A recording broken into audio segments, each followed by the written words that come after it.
that there is a specific cultural and social sanction for the violation of established norms as far as Holi is concerned.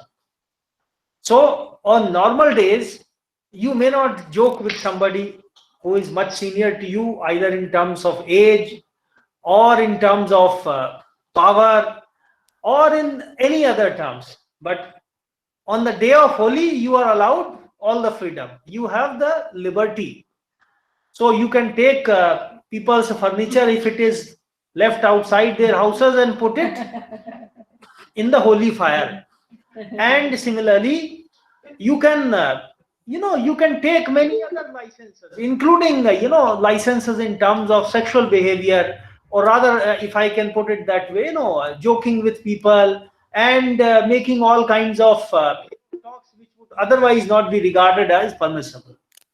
So for sociologists and many other social scientists, Holi is also regarded as the quintessential festival that allows the society to act in some kind of or to have some kind of a safety valve for the expression of the repressed urges and desires of people. Like, it is a natural desire in people to try to overthrow the existing order, existing values.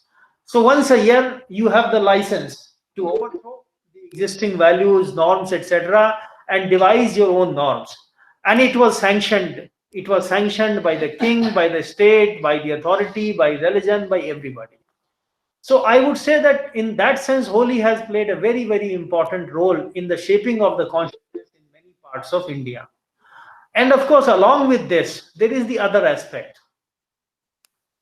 that since it is an exception and it is allowed on a specific day in a specific period, it also, interestingly, strengthens the norm and the rule that on this day you can do this, but not otherwise.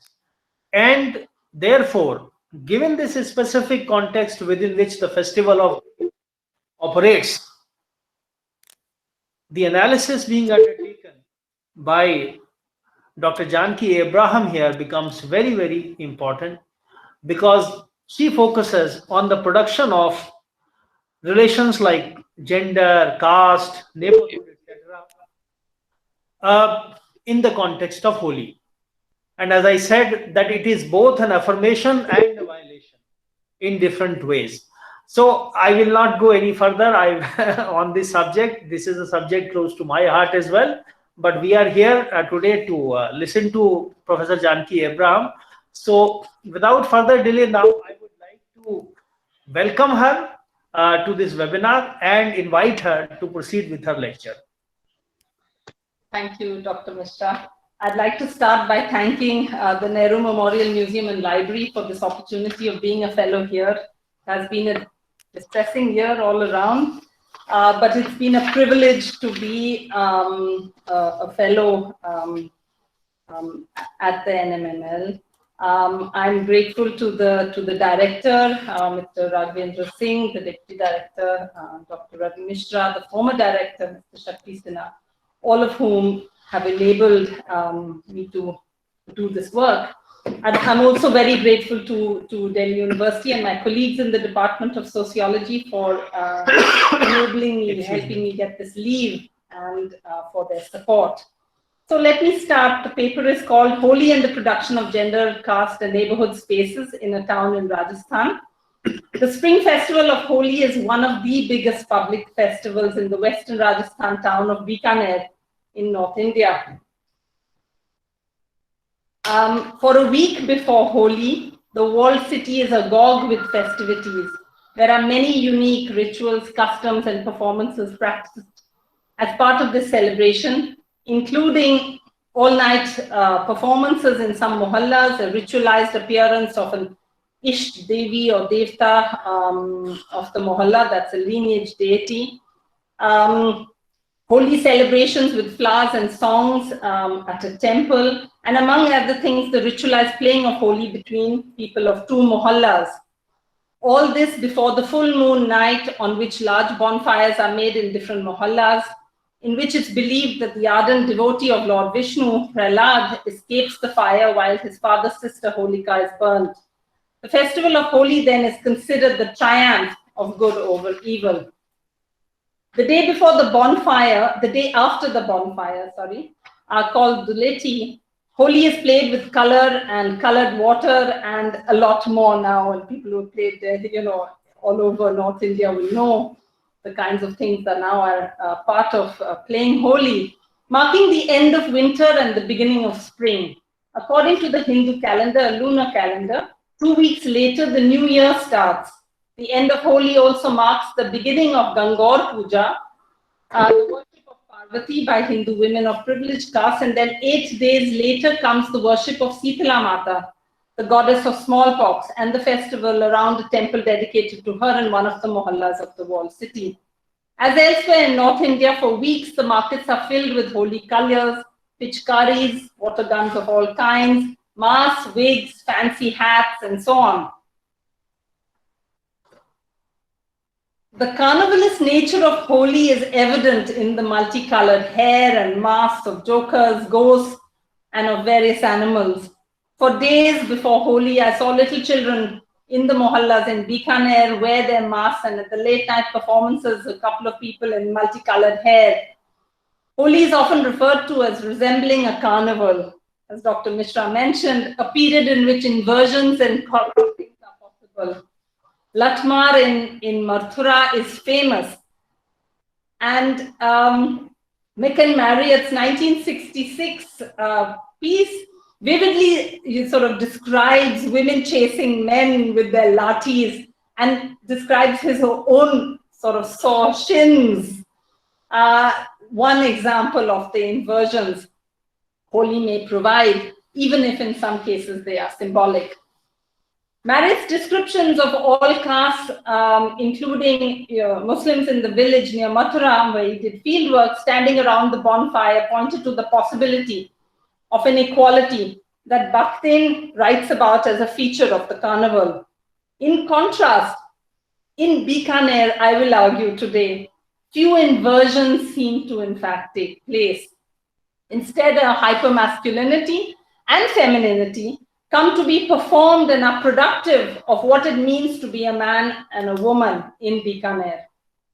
Furthermore, the caste identity of neighborhoods comes to be foregrounded. In this paper, then, I look at Holi and try to understand how the festival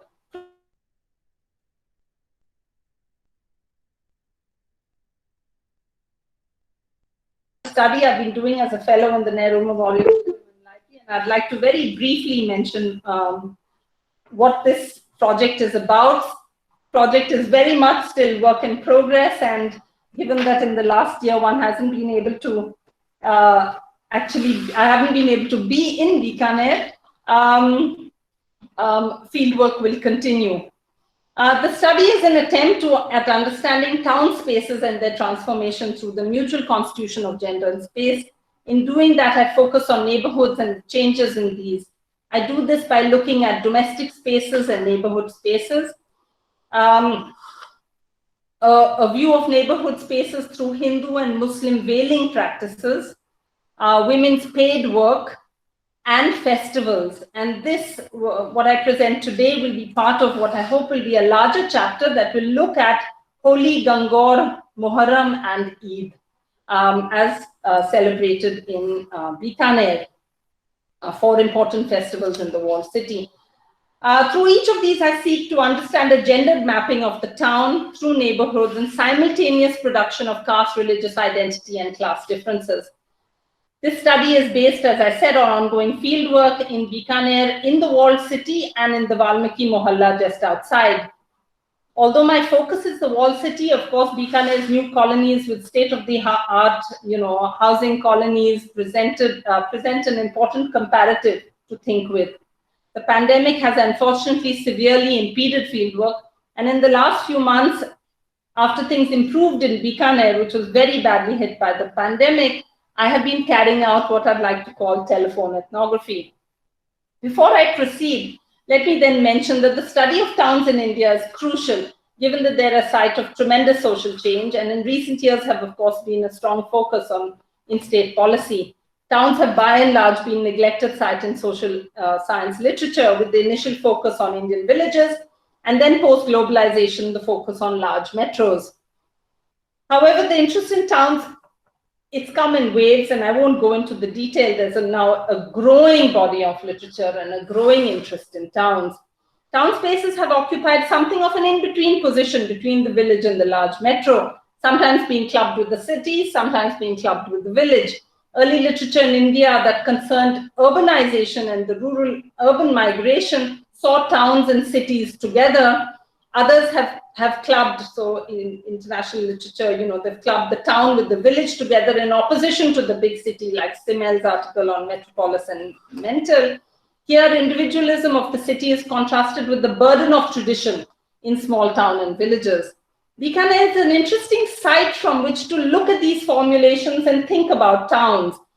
Bikaner's walled city with caste and religious-based mohallas offers continuities with the tradition-bound rules of the village. And yet one of the things that sets it apart from the village, which there's this idea of the strict rule of village exogamy in terms of marriage rules, is that women may marry within the city in conformity with the rule of lineage, clan, or mohalla exogamy. And hence, for women actually who live in a city, they may actually move between their peher and sasural on a daily basis. This then critically influences their experience of town spaces and interactions within it. This is in sharp contrast to songs of women documented so well by Gloria Goodwin-Raheja and Anne Grudzin's Gold about women lamenting, going back to their natal homes and so on. For women then, living in the town is unlike the village, and yet it doesn't offer the anonymity of the large city, at least in the walled city. Of course, we know that with large, in cities, cities are extremely heterogeneous spaces. Town spaces are hence produced by everyday practices, rules of kinship, economic relations, politics, and so on. And in looking at space and the production of space, I'm influenced by theorists such as Bourdieu, Lefebvre, Foucault, de Certeau, who look at the ways in which space is produced, it's created through practices that occur in it. This is in contrast to earlier studies that saw physical space as merely reflecting social structure and conceptualized spaces as given and fixed in time.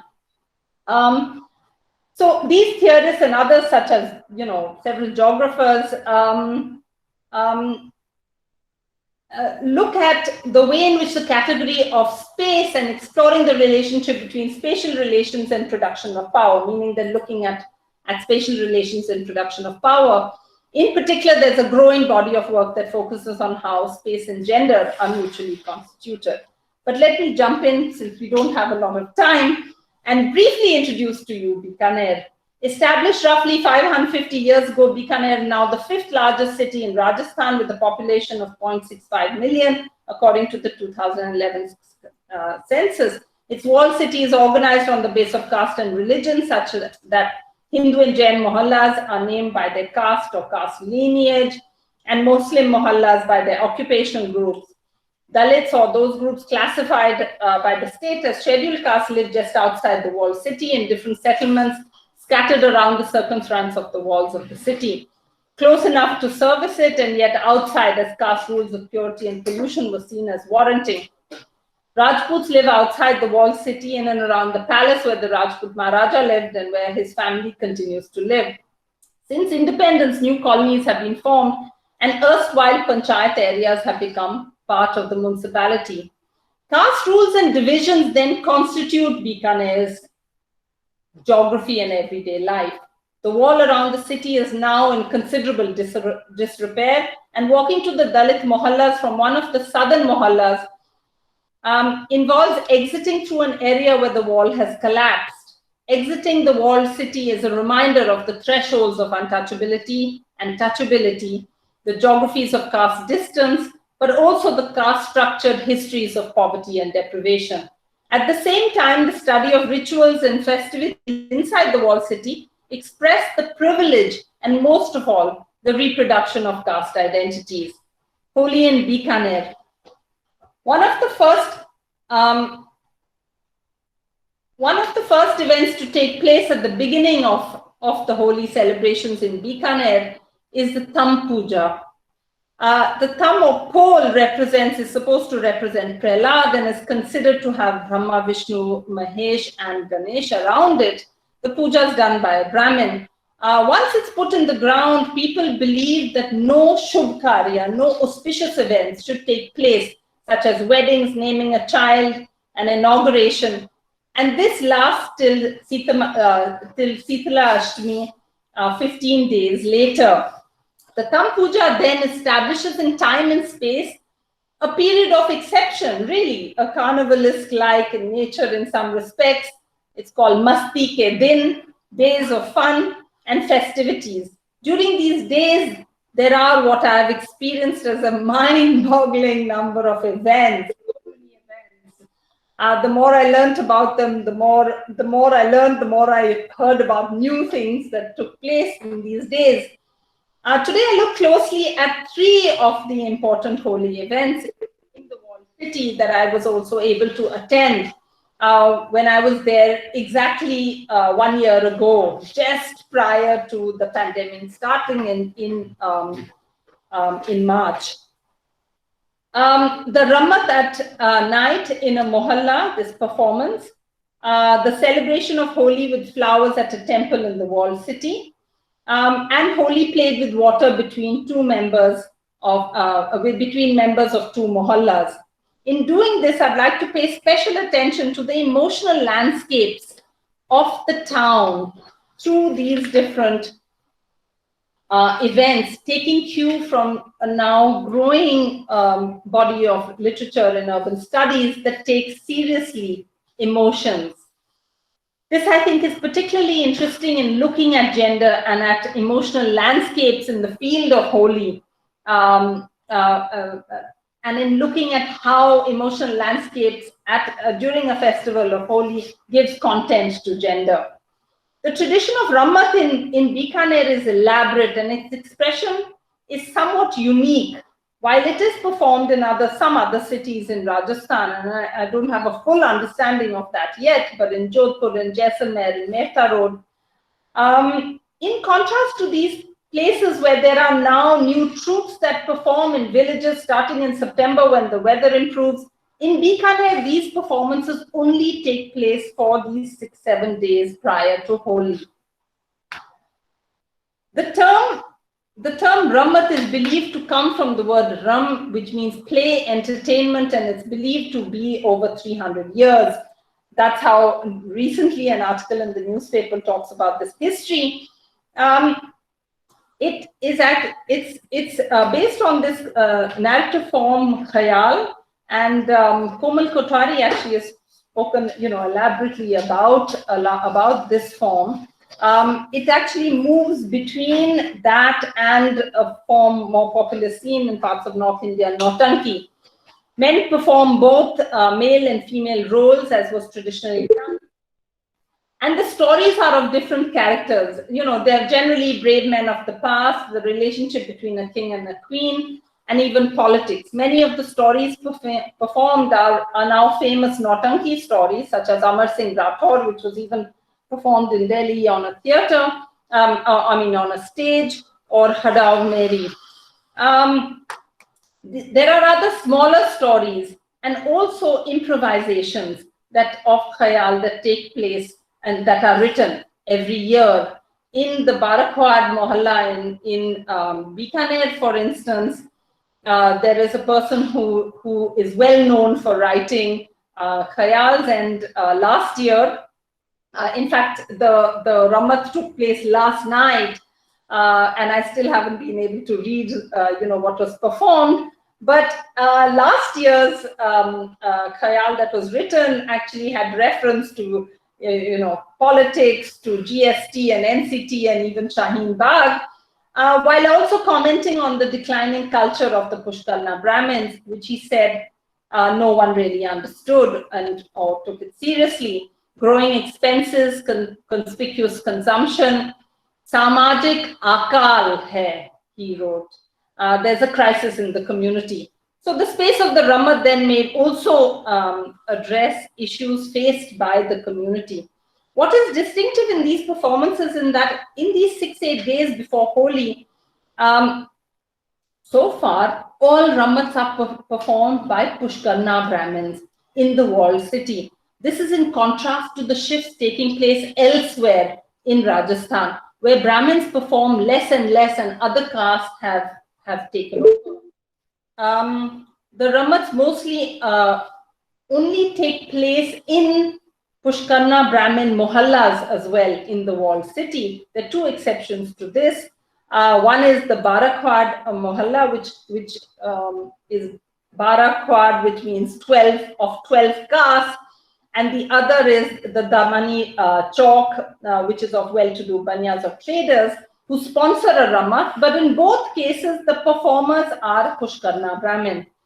However, the Ramats that are performed by non-Brahmin castes in the neighborhoods of the Sen, the caste associated with traditional occupation of barbers, or the goldsmiths, sonars, and until a few years ago, the mohalla of the darzi, the tailor, they actually take place after Holi. And they take place the day prior to Shitalashtami. So prior to, they're part of the festivities that go on, the festival in a way at the Sitala Mata temple in that part of the walled city. So they start on the 7th day and they end at the morning of Shitalashtami. Caste hierarchy then maps itself clearly onto the space of the walled city, marking it out at this time as a performative space exclusively for Pushkarna Brahmins. The performances are ones in which there are 4 or 5 people sitting with the artist, repeating the lines. Others in the audience also often join in. And this is a picture of the crowds.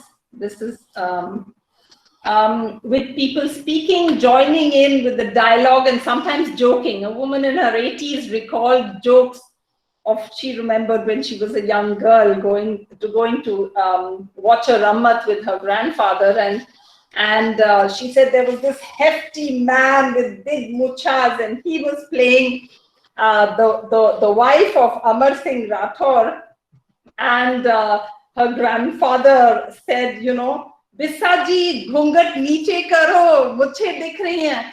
And so there's a lot of fun and laughter that also takes place. But neighborhoods were then joined not only in kinship and marriage, but through these shared events in which intimacy with the audience was clearly heightened by this kinship relationship between members, people who were performing and others who were the audience. These performances most often start very late at night. They start around 1 or 2 in the morning in many mohallas. And prior to them, there's an appearance of the lineage. This is pictures actually of just yesterday's performance in Bikaner. This is a sense of the Bissa Chowk in Bikaner and the crowd. Now it starts with this lineage deity. The picture's not very clear because I was sitting quite a long way away. But she's called Ashapura Mata, and she is the lineage or Mohalla deity in the Bisson Ka Chowk.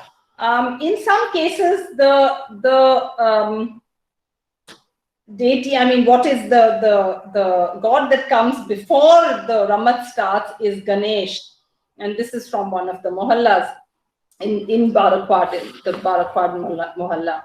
In this sense, the performances are given religious sanction. In the Bissa Mohalla, I witnessed the coming of this Devi, the Ashapura Devi, and it was a 11 or 12-year-old boy who's dressed up from the Mohalla, who's dressed up and who's believed to then become the Devi. Let me just describe to you the chowk from 11 p.m. to 12:30 a.m.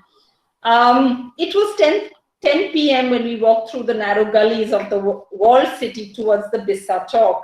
The streets were agog with activity, shops were open, and as we got closer to the Mahala, there were more and more people on the road, many of them heading towards the Bisoka Mahala. Near the Mahala, there were sounds of drums, and we could see different characters in the Ramat that walking ceremoniously towards the chalk.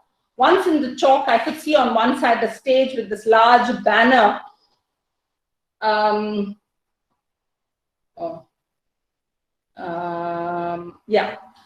The stage with the large banner, that says this Natya Evam Kala Sansthan, and they welcome you and so on. But the central chalk, as you'll see in these pictures, this one and the earlier one is occupied by men. Women and children in the Bisoka Mohalla, there were actually some wooden platforms on which women and children sat. In other mohallas, women are not at all present actually in the well of the mohalla. They may stand on the periphery, but most often they are, and you can see even in this picture, the people who are standing on the terraces or in the windows are all women and children. This is not very different to everyday life, in which women can be still seen walking along the edges of the road with their heads covered. I mean, with the idea of, performing respectability was really that women were expected to actually be as invisible as possible on the roads. Like women who sit in the windows of their homes with their heads covered, you can see women on the terraces or at windows overlooking the Mohalla Chowk, also observing Ghungat, may not covering their eyes, but covering their head. Although how strictly they followed that depended on their kinship relationship to the Mohalla, but I won't go into that here. The crowd swelled as we waited for the Mata to arrive. A man was singing and a sea of men seemed to move in waves. Men on the stage could be seen distributing bhang. Either a man used a steel jug to pour it into people's mouths from above, or passed on a glass to someone in the crowd. A little later in the evening, mithai was distributed. Whether it was laced with bhang or not, I'm not sure. But in Bikaner, bhang is consumed all year round, and there are government bhang shops at different parts of the town. At Holi, bhang is available in all forms, in kulfi and pakoras, in pan and milk in thandai, or in cold drinks. And the crowd around these places indicates how popular they are. Suddenly, through the crowd, I could see a wave of people trying to find their way through. And with some difficulty, the Mata emerged, a boy of 11 or 12, dressed as the Mata in orange with makeup.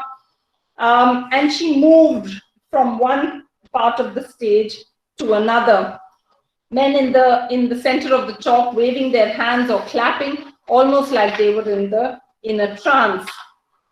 Most women who were sitting in the chalk left after the Mata. And the second part of the night was one witness when the actually Ramat starts, witnessed mostly by men. There were probably a few women watching from the terraces and windows. Now let me move on to the Pulno Ki Holi. On 2 consecutive nights in the week before Holi, there's a celebration with flowers and songs at the Lakshminath temple in the walled city.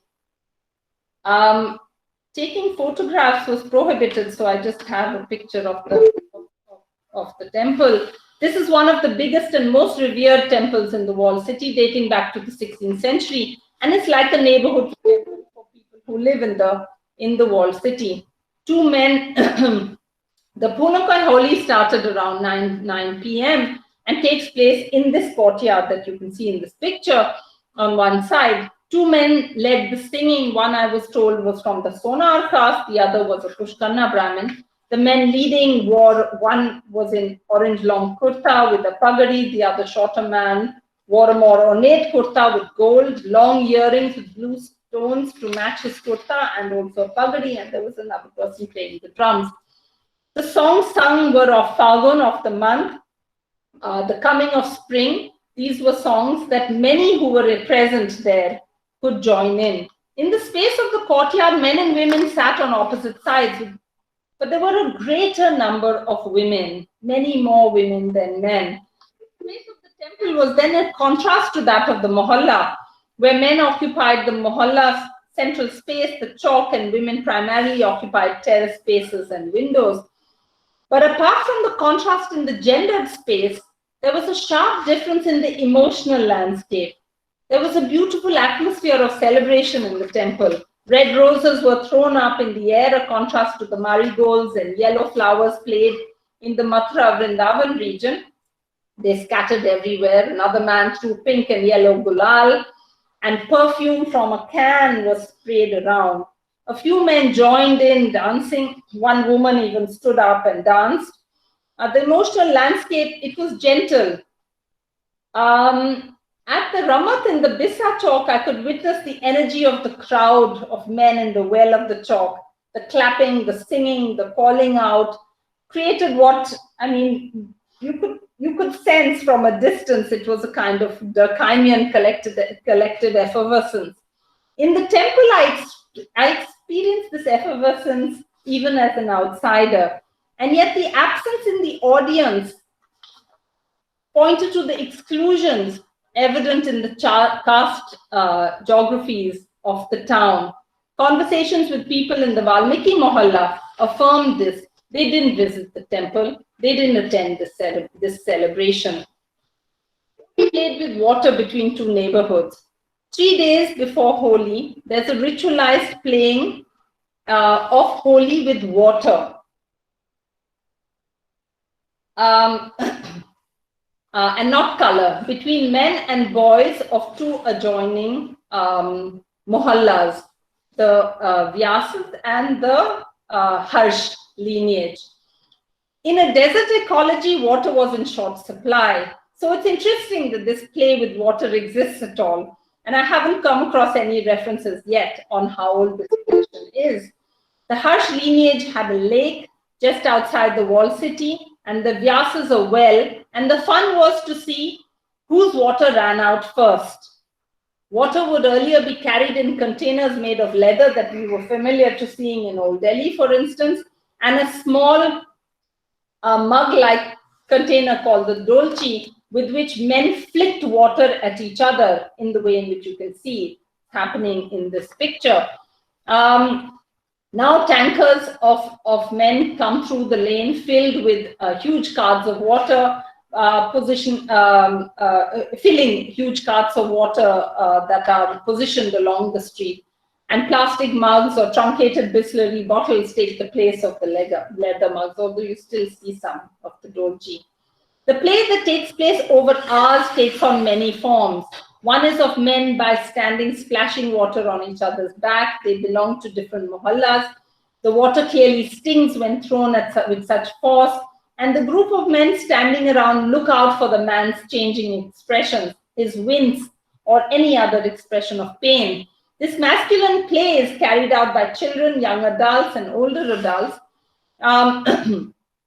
Among the older men in particular, one could see that it was also accompanied by the warm greeting of Holi with men embracing each other. The flickering of water on each other's back is then done with good cheer. And what emerges is this bhaichara, this feeling of brotherhood between the two mohallas. The two mohallas also stand in a relationship of being in-laws, so that, daughters, and there are rituals that are connected to this, meaning that you may actually, a daughter of one mohalla may get married into the other. Down the road, young men played Holi, splashing water on each other's backs. And I was told that when the water reached the end of the next street, boys would run into the crowd, shouting out bad language. Gande bolte hain, I was told. And with this, and then there'd be music blaring and they were dancing in the streets.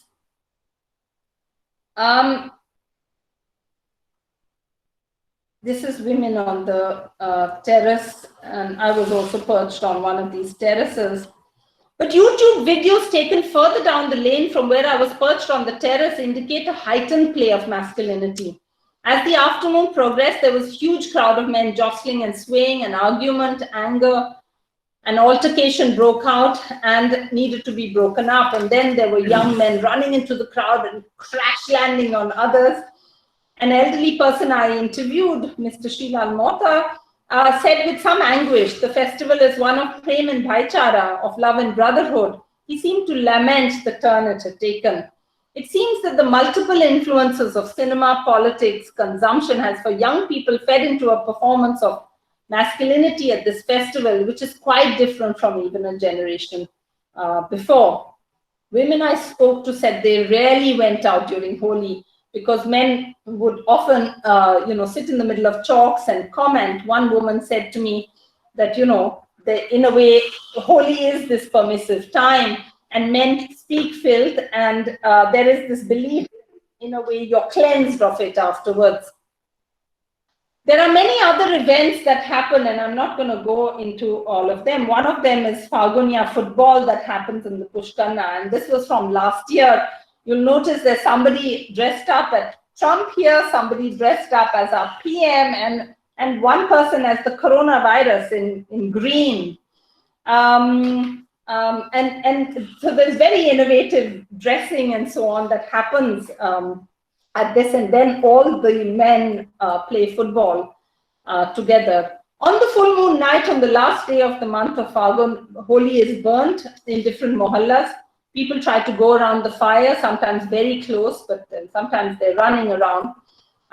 Most people join in their neighborhoods, and children do the collection of money to actually buy the wood for this fire.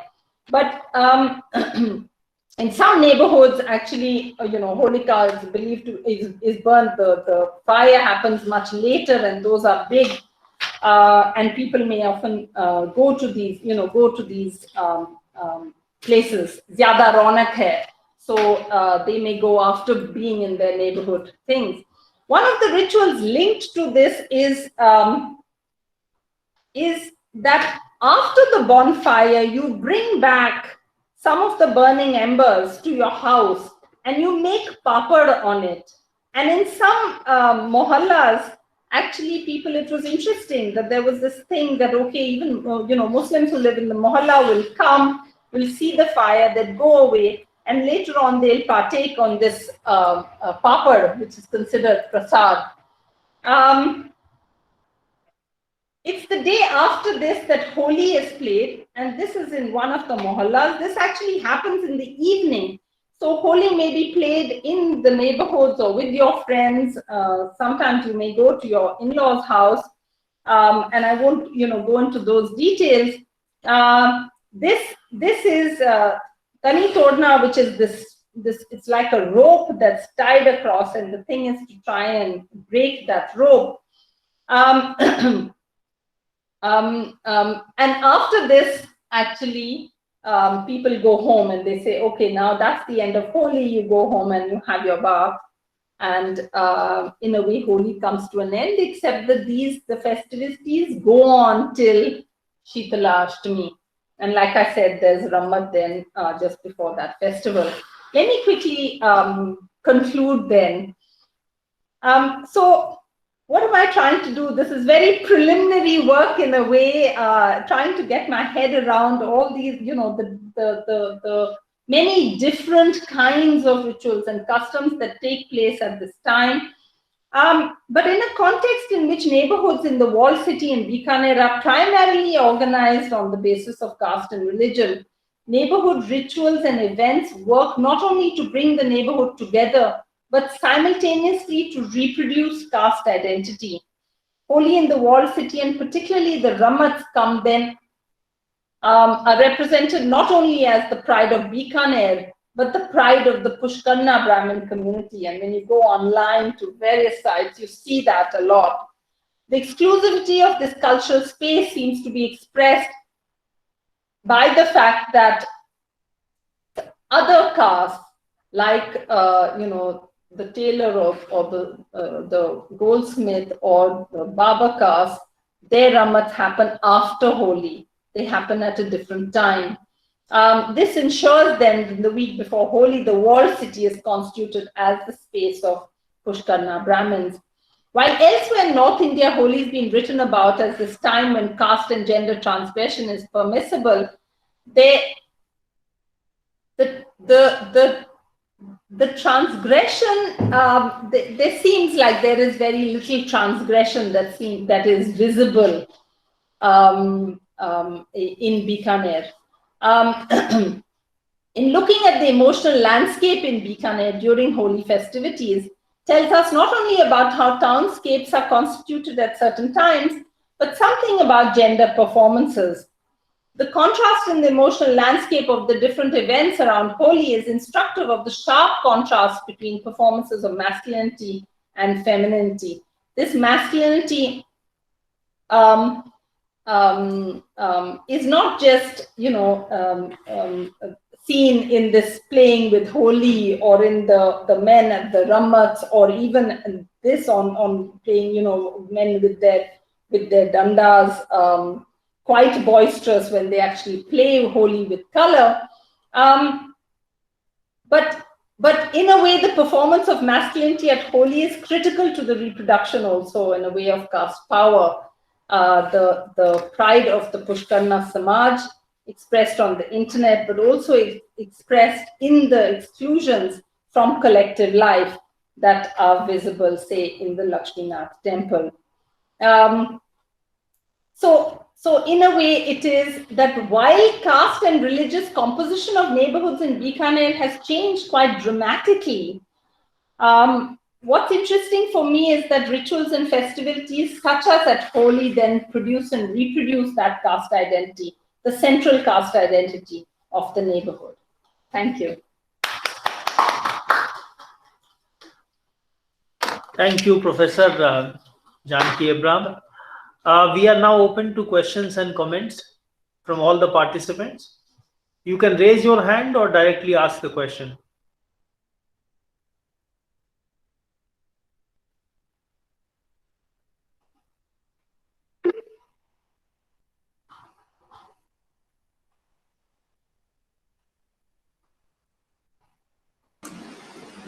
Yes, Twinkle Sivaj, please go ahead. Hi, Janki. Thank you so much for a wonderful paper. I come from Rajasthan, and I recently went to Bikaner for my own field work. So I thought that, maybe at this point of time, I'll be able to give some more insights to you. Also, because, you were referring how your paper is in initial stages. So maybe, some of the more things that you can look at. For example, when you were talking about the whole thing of Holika, so maybe, there are also these regional stories that have been added to the version of the original Holika story that you could look into. And also the gender aspect there in terms of, how women keep fast for the sons, right? And also when you were talking about how pieces of the bonfire, are taken back to the home. So, I just wanted to add the perspective there as well, that this is basically, the wheat, the sheds of, say, wheat or bajra, which are taken firstly in the morning, the whole thing is worshipped and all of that. And in the evening, pieces of it are burnt. And then, that is what is being distributed as the prasad, right? And there is this also whole thing that if you keep the pieces of it somewhere in the kitchen or in the corners of the house, how it is supposed to bring the purity for the entire year. So these pieces are only shed in the next upcoming year. And just like briefly, one more thing, that how, you were talking about women on the terrace and all of those things. So, maybe like in rural area, we can say that, men sit out on the chalks, which is very much true even in urban spaces, sort of say city spaces, where elderly men do occupy, say, the mohallas or the chalks, but also how young men are performing these roles. So, they will just be out on the bikes, throwing water on the women, and all of these things are happening. So, you in those ways, you could just broaden your argument. Thank you again. Thank you. Sandeep Rai also has a question. Sandeep, please go ahead. Thank you, Janaki.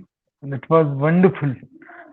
Janaki, please tell me, what do men sing or say when they dance and they play Holi the next day after Rammat? What do they sing? What do you think? What do you generally sing in Rajasthan? Like I know in my place in UP and Purvanchal, but what happens in Rajasthan? Should I answer? Yeah, you go ahead. So there are many different kinds of songs and things that are said at this time. I mean, some is this Fagun ke Geet. When the Ishta Devta or Devi comes, then they may sing certain things that are associated, prayers that are said for the lineage deity, So there may be certain things chanted at that time. When they're actually playing Holi, well, from what I witnessed, then there's this loud music that's coming, and they are, there's some chanting sometimes, but it may be Narayan, it may be, some religious sort of invocation. But it varies. I mean, often the other standard geets that they're singing, of course, with Ramat, it also, you see, because along with the performances, there are these things that people are singing which are linked to the story. So that, I mean, it's interesting that over the years, people have they've learned the dialogues, they learn the singing, they learn, there are these things that actually intercept the performance. But yeah, I mean, it's still an area that I'm quite new to. So, I can't say a lot more. Right Any now. other question?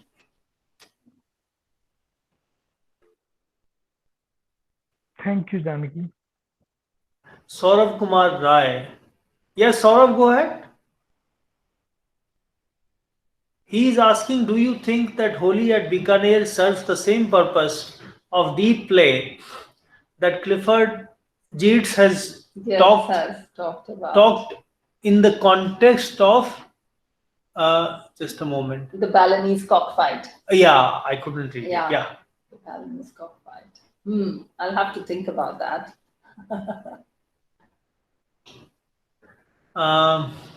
My question is, now this is Dr. Shivani Katara, whether Holi in Bikaner has a resemblance with Barsane ki Holi in Vrindavan. Yeah, I referred to it. I've sort of read, like I said, Mac and Marriott on Holi in near Mathura, and I was saying that in some respects it's quite different. You don't have the Latmar, for instance. In some mohallas you don't have the kind of mix. The mohallas each they allow their own Holi. So in that sense, you don't have the kind of large burning of Holi in a village in which everyone is present. You may not. In some mohallas, you have a larger thing, and so people may come from many different, and so it'll be more mixed in terms of caste. But one would need to study in greater detail what is the extent of the caste, Jahira Khatun was making a comment that Holi is the kind of festival in which non-Hindus also participate in large numbers. She just made the comment. And I think you had said somewhere that, you had noted that they participate. So she's just confirming that, of course, they do. It's a common thing, I mean. So, I mean, see, I mean, one of the things I want to explore more is what is the kind of difference in the different mohallas? Because my feeling as of now is that class plays a big role. Meaning, in the mohallas where households are far more closely close to each other, they're smaller and they're closer to each other, there is a lot more actually cooperation and community work. There's a working together. So, for instance, in the Sitala Mata Mandir, Sanjay Shrimali, who's also listening to this, has told me about how Muslims will help with a lot of the bandobast at the time of the temple festival. So it may be about parking, it may be pani ka, vyavastha or whatever. But there is a real strong sense that yes, we help. And when there's something in the masjid, then equally their Hindu neighbors are also helping.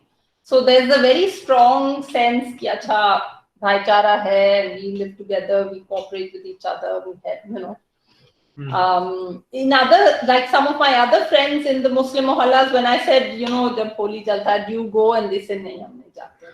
So it varies. Dr. Nandini Panda is asking if you remember if such songs are sung together, holy songs. Yeah, they are. They are. They are.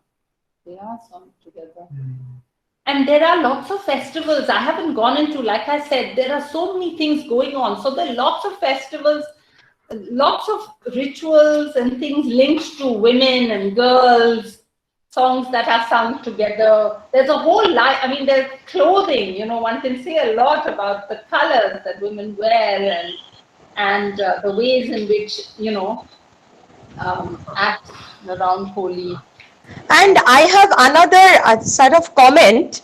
Janaki, can you hear me? Yes, I can. Yeah. Yeah, because all these paintings, there are so many miniature and other paintings on beautiful, dresses and the festival of Holi. In all the many paintings are there, isn't it?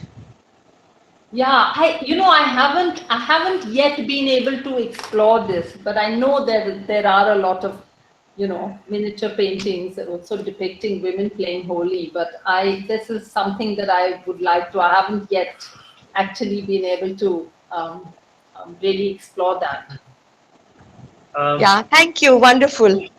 See, it's not as though women don't play Holi at all. There is some sense that married women, hamare acha nahi mante hain. They don't think that it's good for women to play Holi.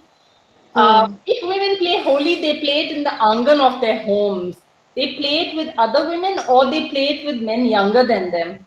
So there is a whole ritual around playing Holi with your devar, for instance, in which thappa, you put color on your hand and you sort of hit the back of your devar, and then you give your some money to the devar.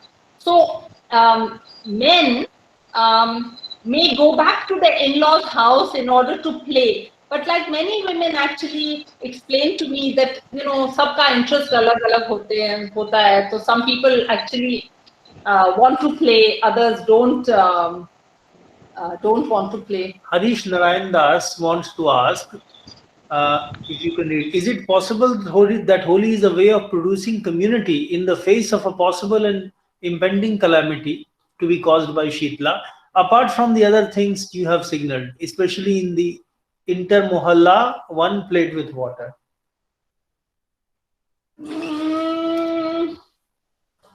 No, I won't read it like that. I mean, Holi is a spring festival, so it's not about an impending disaster. It is really that the fear of smallpox was very great, and actually in Bikaner, many households continue the tradition of eating thanda. So thande ke din, Sitala, and you are very rich work on Sitala Mata. So I don't think, but they are, that Thumb Puja is for this period that is 1 week before Holi to Sitala Ashtami. So in that sense, they are critically linked. Dr. Sandeep Rai wants to ask another question. Very quickly, please go ahead, Dr. Rai. Thank you.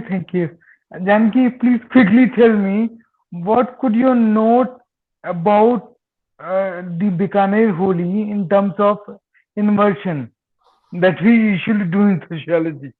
Inversion. Yeah. Inversion. What are the features that you have kind of observed there in Rajasthan? See, actually, from what I have observed and what I'm arguing to, in this paper, is that there are in fact very few inversions.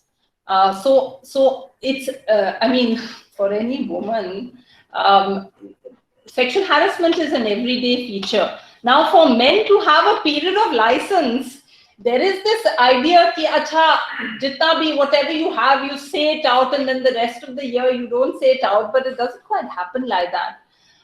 Within a small town in which there isn't anonymity, that's true, because people know each other. So you don't have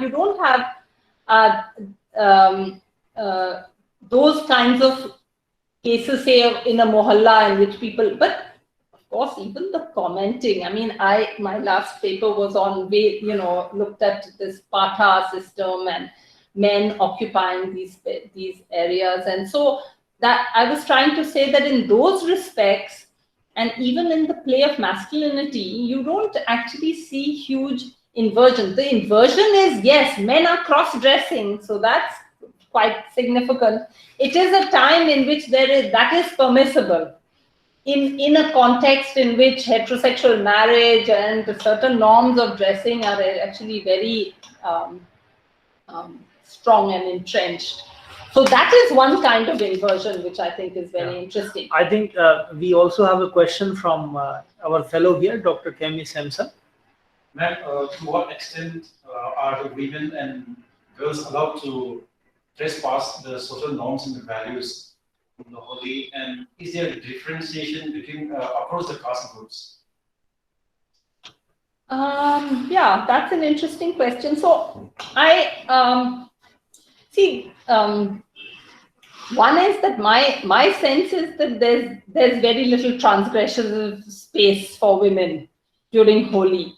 I mean, women are, generally not expected to play Holi. Women choose not to, because even in the Valmiki Mohalla, women often, they choose not to go out because Holi's, men are very drunk, it's not seen as a safe, it's not seen as a very pleasant experience, and so on. But I mean, as a sociologist come anthropologist, I know that if I did more intensive field work, I would begin to understand what kind of transgressions actually happen. So Matin Marriott, for instance, writes about, it's like some woman running away with the neighbor. For one day, there's all this, there is some mayhem, and then after Holi is over, it's as though acha, business as usual. Okay. We have another question there from Meghna Bohidar. How do younger women experience the celebrations? You mentioned that they are viewed as an event where men can display hyper masculinity. How do they reconcile this event with their everyday experiences in the streets?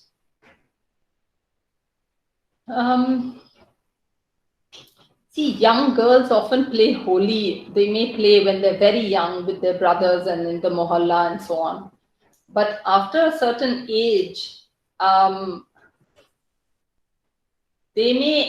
the playing of Holi, they may play among cousins and so on with, sisters and brothers and cousins. And then it may be more ritualized, like when you're married with the dever and so on. But otherwise, on the day of Holi, there is strictly this idea that you don't go out of the house. Before taking up other questions, I would like to ask a few questions of my own.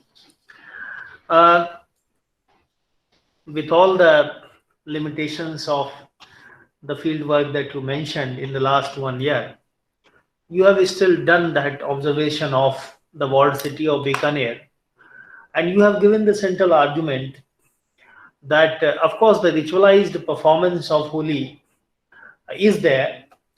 The important thing in that performance is that the gender roles are not transgressed in any manner. If anything, they are actually reconfirmed.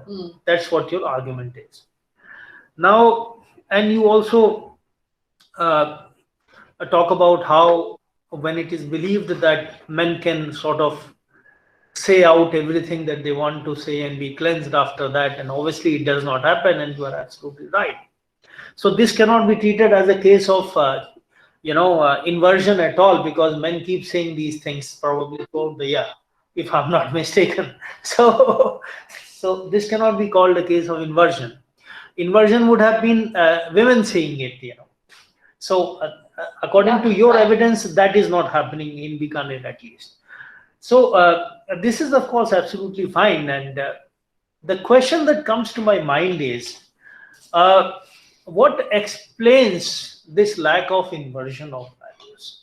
Now, let us see. Holi is a festival which can be regarded as among the most secular festivals. Secular in the sense that it has very few rituals of a religious kind associated with it. Its rituals are mostly secularized rituals. And as somebody said, Holi is a festival in which different religious communities, especially in the rural areas of North India, have always participated in large numbers.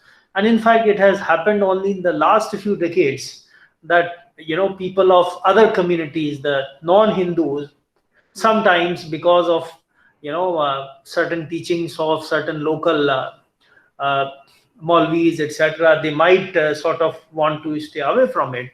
But traditionally, I mean, we can say this, that in history, this has always been the case. So this is one thing. Now the question is that why is it that in most other parts of India, there is a lot of inversion of various kinds. For example, women beating up men, that Barsane ki Holi, it is a ritualized thing. Yeah. And of course, women playing Holi very aggressively with men, especially with younger men. That happens in many parts. And of course, using foul language also, that too happens in many parts. And of course, men doing this cross-dressing kind of thing, which by the way also happens in some other carnivals. So that also happens. Now, why is it that there is so much sort of difference between many other parts of North India and Bikaner especially? Because I think you are making your claim only about the walled city. Of course, you are not yet generalizing. You are saying that you will need to probably study other places better before you can, say anything. What could be the reason behind it? See, I mean, even in Mathura, from what I could tell online, when you look now, because of this terrible situation we've been in with the pandemic, actually YouTube and online, all kinds of, photographs and Facebook and so on has been like one way in which one tries to understand what's going on elsewhere. My sense is that now, even in Mathura, in some parts, it's the Latmar Holi has become so ritualized. It's really a woman taking a danda and a man is holding a danda, and there are women doing this. And yes, they're saying, acha, once in a year we should be holding this danda to show that, it's very different from women actually chasing in the village these men, with their danda. So, one of the inversions that that I was looking for actually in Bikaner was a cross caste. And because even in Delhi, I know anybody growing up in Delhi, you know that the act of putting color involves touch. And that touch is something that is across certain groups. It may be across certain classes, but class caste is not something that happens normally. So in some sense, that is an inversion. That is a period in which things happen that don't normally happen through the year. In Bikaner, I have been asking, and with more field work, maybe I'll get a better picture. But from what I've understood so far, that is not. They may give money. They come on the day in which Holi is jalao. They may be given money. They may be given food. But there isn't necessarily that touch, that even of putting Holi. So, yeah, your question of why is that true? I'm saying partly, actually, I don't think there's a big inversion that's happening in other places also. So we see it as a period of inversion, but the inversion, it's like sexual harassment, for anybody, and I know some of I think, I cannot agree with the second part of your argument, that in other parts also there is no inversion. In many parts of North India, there certainly is a very large scale inversion of all possible roles, caste roles, gender roles, class roles. You are absolutely right when you say that it is, of course, differentiated. It is not uniform in the sense that people who belong to the lowest castes or classes may be given some gifts, etc., on the Holika Dahan day. And some people may not actually play Holi with them. You are right. But on the other hand, you see, they may not play Holi with them, but there are other people. For example, younger people, if you see, you notice, even now this happens in much of North India. They play Holi indiscriminately, meaning without any, consideration of caste, class, etc. So there may be sections of people who prefer just to give gifts, etc., to the so-called low caste or low class people, but there are others who do participate in it. And second, let us not forget that apart from this, there are different ways of playing Holi. You see, the only possible way of playing Holi is not applying color directly on somebody. Don't forget that color is thrown by people on somebody, which does not involve touch. And by the way, historically, this has been one of the most important ways of playing Holi. So this is a ritualized form in which you actually throw color without touching somebody. You might be walking down under the street and an entire bucket of color may be thrown. And this could be done by anybody. It could be done by a child on an adult. It could be done by a woman on a man. And I'm surprised that this does not happen in Bikaner at all. No. There is that kind of thing is happening in Bikaner. So is this not an inversion and transgression? No. See, in intimate relations, like one of the things that I've heard about is, for instance, the daughter-in-law. She goes to her peer. She comes back. There was a lot of, women used to be tense about how will we reach home and so on. And that's another story. But younger nephews, for instance, in her house, Sasural mein, they would hide behind with a bucket of water as she comes in trying to douse her with water. So that's true that kind of age, the acha bhabhi in the house who normally will danto them, she is getting drenched with that. But that kind of playful, that I don't see that so much as an inversion. That is about, a playful intimacy. But playfulness goes down with age, doesn't it? So you don't expect 50, 60-year-old people to have the same playfulness as younger people will have. For example, how many people who are, say, above the age of 40 are enthusiastic about Holi?